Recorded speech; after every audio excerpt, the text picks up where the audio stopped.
bir aydan beri memlekette cereyan eden ve milleti süratle korkunç buhranlara sürükleyen hadiseleri biliyorsunuz.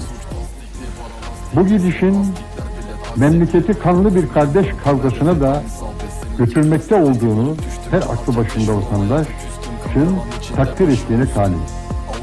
Bu feci akıbete hissiz ve alakasız seyirci mi kalmak lazım? Bugüne kadar vermiş olduğunuz hizmetlerden ötürü teşekkürler. Göreviniz sona ermiştir. Takılınca oltamam. Dün gece yarısından itibaren bütün Türkiye'de deniz, hava, kara, Türk Silahlı Kuvvetleri el ele vererek memleketin idaresini ele almıştır. PTT memuru bilmem kim dedi. Dedim bayım burası sıkı yönetim binası ama şu anda ihtilal karargahı. Hay ağzını öpeyim senin dedi.